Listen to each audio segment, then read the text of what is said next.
Olá, tudo bem com vocês? 18º dia, caminhando aqui com o livro Uma Vida com Propósitos. 18º.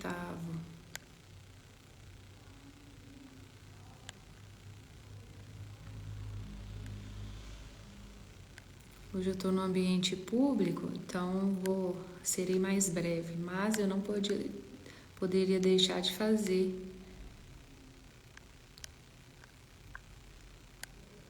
porque para a gente manter a constância, não é? Vou fixar aqui o comentário e vou começar fazendo a leitura de mais um dia. Ontem a gente aprendeu sobre a importância de estarmos em comunidade, de andarmos juntos e fazermos parte dessa família de Deus, onde se um cair, o outro ajuda a levantar. E hoje fala um pouco da nossa... Oi, Cris, bem-vinda. Falamos agora, não é? Falamos agora sobre o nosso trabalho aí, mas na próxima nós estamos juntas. Vamos lá, 18º dia, tendo uma vida em comum. Cada um de vocês faz parte do corpo de Cristo e vocês foram escolhidos para viver juntos em paz. Como é bom e agradável que o povo de Deus viva unido, como se todos fossem irmãos. A vida foi feita para ser compartilhada. Deus deseja que experimentemos uma vida em comum. A Bíblia chama comunhão, essa experiência compartilhada. Hoje em dia, entretanto, essa palavra perdeu grande parte de seu significado bíblico. E comunhão ou confraternização quase sempre é uma referência à conversa casual, a alguma atividade social, à comida e à diversão. A pergunta de qual igreja você participa significa: qual igreja você frequenta? Ficar para a confraternização normalmente significa esperar pelo lanche. Comunhão é muito mais que apenas aparecer nos cultos. Significa experimentar a vida juntos. Isso inclui amar de modo altruísta, compartilhar com transparência, servir nas necessidades práticas, autossacrifício, consolar solidariamente e todas as outras atividades seguidas da expressão uns aos outros, encontradas no Novo Testamento. Quando se trata de comunhão, o tamanho importa. Quanto menor, melhor. Você pode adorar no meio de uma multidão, mas não pode ter comunhão com todos ao mesmo tempo. Quando um grupo aumenta para mais de 10 pessoas, alguém deixa de participar, normalmente o mais reservado. E umas poucas pessoas acabam dominando o grupo. Então aqui o autor lhe alerta, sobre grandes grupos, que muitas vezes quando a gente está inserido em um grupo com mais de 12 pessoas, a gente não consegue que todos participem. Então ele sugere aqui que seja no máximo 12 pessoas, assim como Jesus teve dos 12 discípulos, que o nosso grupo, um grupo de célula, um grupo de reunião, tenha no máximo 12 pessoas, para que as pessoas possam participar de forma igual. Jesus ensinava dentro do contexto de um pequeno grupo de discípulos. Ele podia ter escolhido mais, mas sabia que 12 pessoas era o número máximo razoável para um grupo em que se pretende que todos participem. O corpo de Cristo, assim como o próprio corpo humano, é na verdade um conjunto de muitas células pequenas. A vida do corpo de Cristo, tal qual o nosso corpo, está contida no interior das células. Por essa razão, todo cristão deve fazer parte de algum grupo pequeno dentro de sua igreja, um grupo de comunhão nas casas, uma classe de escola dominical, um grupo de estudo bíblico. É nesses encontros que ocorre a verdadeira comunhão, não nas grandes reuniões. Se você imaginar sua igreja como um navio, os diversos grupos são os botes salva-vidas presos a ele. Deus fez uma fantástica promessa a respeito dos pequenos ajuntamentos de cristãos. Pois onde se reunirem 2 ou 3 em meu nome, ali eu estou no meio deles. Infelizmente, mesmo que você frequente algum grupo, isso não é garantia de que irá experimentar comunhão real. Muitas classes de escola dominical e outros grupos na igreja ficam presos à superficialidade e não fazem ideia de como é experimentar a verdadeira comunhão. Mas qual a diferença entre a comunhão verdadeira e a falsa? Na verdadeira comunhão, as pessoas experimentam autenticidade. A comunhão autêntica não é superficial, não se resume a conversas sobre banalidades, é genuína, de coração para coração, às vezes chegando ao ponto de compartilhar assuntos íntimos. A comunhão ocorre quando as pessoas se mostram honestas a respeito de si mesmas e do que está acontecendo em sua vida. Elas dividem mágoas, revelam sentimentos, confessam falhas, dão a conhecer dúvidas, admitem medos, reconhecem suas fraquezas e pedem ajuda e oração. A autenticidade é exatamente o oposto do que você encontra em algumas igrejas. Em vez de uma atmosfera de honestidade e humildade, há uma conversação fingida, encenada, politiqueira, superficialmente educada e frívola. As pessoas vestem máscaras, mantêm a guarda e agem como se sua vida fosse bem-sucedida em todos os aspectos. Essa atitude decreta a morte da verdadeira comunhão. Somente quando somos sinceros sobre nossa vida é que experimentamos a real comunhão. A Bíblia diz: se, porém, andarmos na luz, como Ele está na luz, temos comunhão uns com os outros. Se afirmamos que estamos sem pecado, enganamos a nós mesmos e a verdade não está em nós.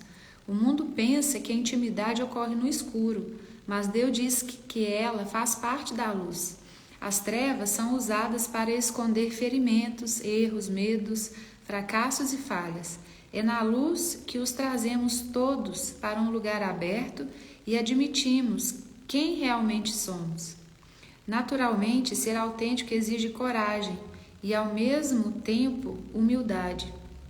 E aqui me fez lembrar de um livro da Brené Brown que fala A Coragem de Ser Imperfeito. E aqui ele fala, quanto mais a gente se expõe, mais cura a gente tem. Por quê?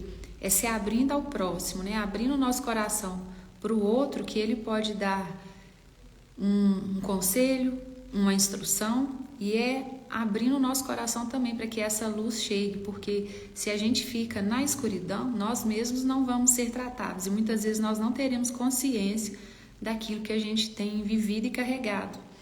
E esse livro, Coragem de Ser Imperfeito, mostra as nossas vulnerabilidades e que há luz, quando a gente coloca isso para fora. A gente traz à consciência aquilo que a gente precisa mudar. E sem falar que a nossa vulnerabilidade, ela conecta ao outro e mostra a nossa autenticidade, perante aquele grupo. Por que alguém correria tal risco? Porque é a única maneira de crescer espiritualmente e ser emocionalmente saudável. Se a gente não expõe as nossas feridas, a gente vai adoecendo. A nossa alma, ela não resiste. Ela se sente culpada e ela se sente fragilizada, com aquilo. Muitas vezes ela não sabe nem como agir. Por isso ela precisa buscar conselheiros, pessoas mais fortes espiritualmente, para que ela seja curada naquela área. A Bíblia diz: façam disso uma prática comum, confessem seus pecados uns aos outros e orem uns pelos outros, para que vocês possam viver juntos, integrados e curados. Só crescemos assumindo riscos, e o mais difícil de todos é ser honesto com você mesmo e com os outros. Outro livro também que eu lembrei, fazendo a leitura desse, é O Cavaleiro Preso na Sua Armadura. Há momentos em que as pessoas colocam, vão se revestindo de uma couraça, de uma armadura que elas não conseguem se despir de tudo aquilo que elas colocaram sobre elas, não é? Na verdadeira comunhão, as pessoas experimentam reciprocidade. Reciprocidade é a arte de dar e receber, é depender um do outro. A Bíblia diz: o mundo pelo qual Deus formou o corpo humano é um modelo que nos ajuda a entender nossa vida comunitária na igreja. Cada parte depende da outra. A reciprocidade é a essência da comunhão. Edificar relacionamentos recíprocos, compartilhar responsabilidades e ajudar uns aos outros. Paulo disse: quero que nos ajudemos uns aos outros com a fé que possuímos. A sua fé me ajudará e a minha fé ajudará vocês. Somos mais constantes em nossa fé quando outras pessoas caminham conosco e nos incentivam. A Bíblia recomenda responsabilidade, incentivo, honra e serviço recíprocos. Em mais de 50 ocasiões no Novo Testamento, somos orientados a realizar diferentes tarefas uns aos outros e uns dos outros. A Bíblia diz: esforcemo-nos em promover tudo quanto conduz à paz e à edificação mútua. Você não é responsável por todos no corpo de Cristo, mas tem responsabilidade para com eles. Deus espera que você faça tudo o que puder para ajudá-los. Ontem a gente viu, muito sobre isso, que é a nossa família, a família que nos une a Cristo. E somos considerados irmãos, e logo eu tenho responsabilidade em cuidar um dos outros, e os outros de mim também. Na verdadeira comunhão, as pessoas experimentam compaixão. Compaixão não é dar um conselho ou oferecer uma ajuda eventual. É penetrar e compartilhar a dor dos outros. A compaixão diz: compreendo o que você está passando, e o que você sente não é estranho nem absurdo. Alguns chamam isso empatia, mas a palavra bíblica é compaixão. A Bíblia diz: como povo santo, sejam compassivos, bondosos, humildes, mansos e pacientes. Aqui eu ainda colocaria a diferença, em ter dó e ter compaixão. A própria palavra fala, que Jesus chorou. Então ele tinha essa compaixão, pelas pessoas. Ele se alegrava, mas ele também se entristecia. E a compaixão é gerar algo por aquela pessoa. Muitas vezes a gente tem dó. A dó, ela não gera nada de ação em prol do outro, mas a compaixão, ela exige de nós algo para que a gente possa edificar a vida daquela pessoa. A compaixão satisfaz duas necessidades fundamentais do ser humano: a de ser compreendido e a de ter seus sentimentos respeitados. Compreender e respeitar o sentimento de alguém abre caminho para a comunhão. O problema é que estamos quase sempre tão ansiosos por corrigir situações que não temos tempo de sentir compaixão. Ou então estamos preocupados com nossas mágoas. A autopiedade esgota completamente a compaixão pelas outras pessoas. Essa autopiedade aqui, ela fala de egoísmo, Muitas vezes a gente, ao invés de ajudar o próximo, a gente está pensando o quê? Só nas nossas dores. E aí, se eu me esforço, em prol do outro, provavelmente aquela minha dor pode até ser sanada, Porque enquanto eu cuido das coisas do Senhor, Ele cuida das minhas coisas. Há diferentes níveis de comunhão, cada um adequado a um momento diferente. Identificamos os níveis básicos da comunhão no ato de compartilhamento e nos grupos de estudo bíblico. No nível mais profundo temos a comunhão de serviço, presente na ação conjunta em viagens missionárias ou em obras de caridade. O nível mais profundo e intenso, porém, é a comunhão de sofrimento,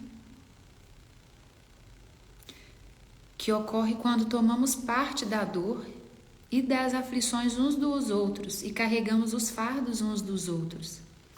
Os cristãos que melhor compreendem esse nível são aqueles que ao redor do mundo são perseguidos, discriminados e muitas vezes martirizados por causa de sua fé. A Bíblia ordena: compartilhe os seus problemas e aflições uns com os outros e dessa forma obedeçam à lei de Cristo. É em tempos de crise, tristeza e dúvidas profundas que mais precisamos uns dos outros. Quando as circunstâncias nos esmagam a ponto de nossa fé vacilar, é que mais precisamos de amigos cristãos. Precisamos de um grupo de amigos que tenham fé em Deus por nós e nos ajudem a superar as dificuldades. Em um grupo menor, o corpo de Cristo é real e palpável, mesmo quando Deus parece distante. Foi disso que Jó necessitou durante seu sofrimento. Ele exclamou: um homem desesperado deve receber a compaixão de seus amigos. Muito embora ele tenha abandonado o temor do Todo-Poderoso.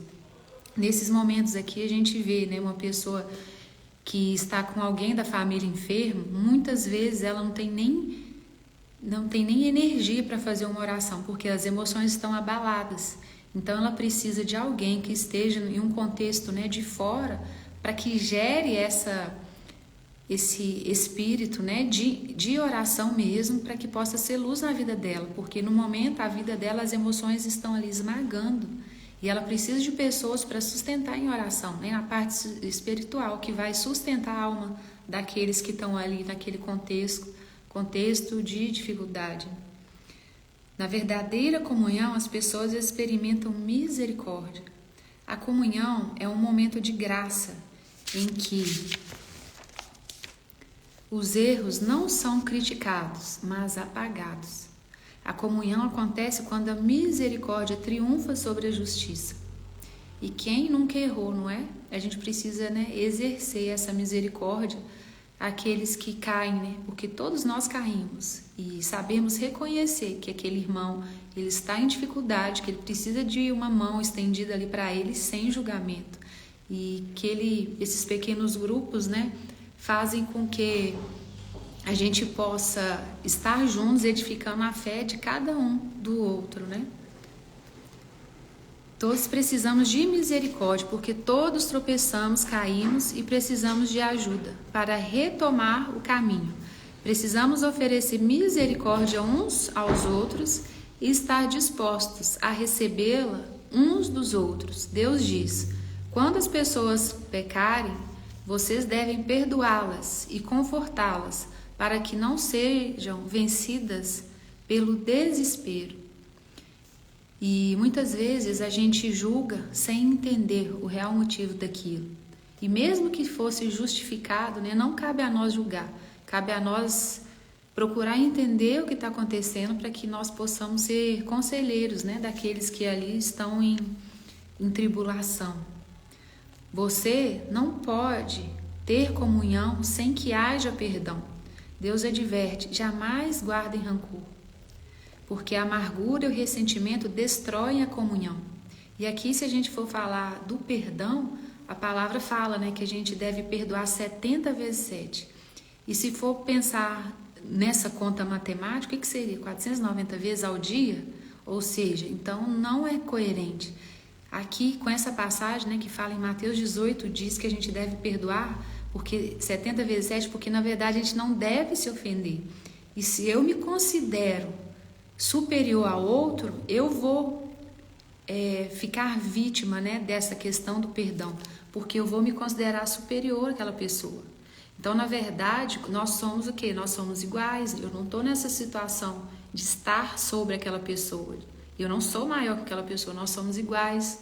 Então, eu não preciso liberar perdão, porque nós somos iguais, nós erramos da mesma maneira.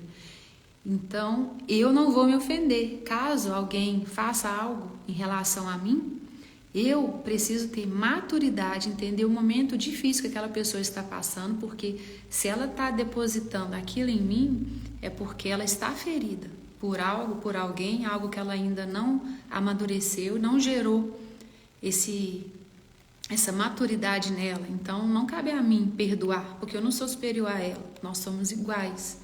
Então quando a palavra fala, né, perdoe até 70 vezes 7, ela fala disso, para que nós não nos ofendamos, para não ter que liberar esse perdão, porque só Cristo, né, ele nos perdoa.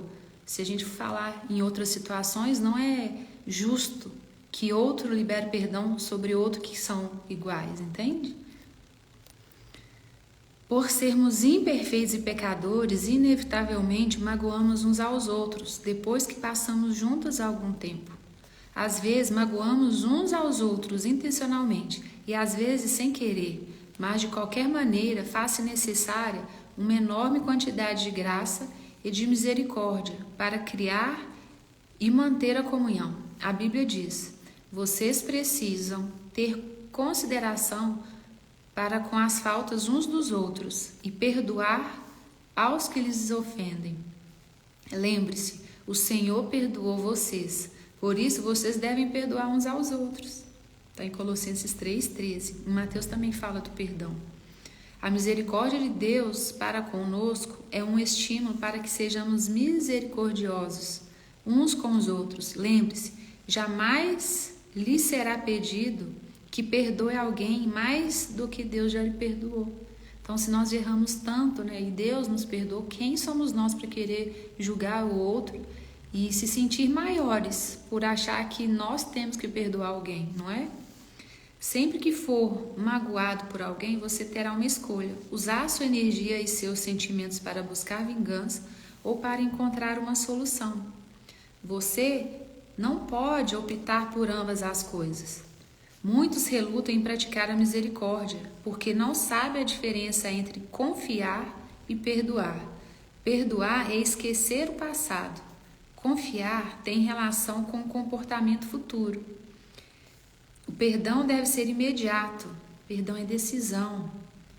Tenha ou não a pessoa pedido por ele. A confiança é reconstruída com o decorrer do tempo.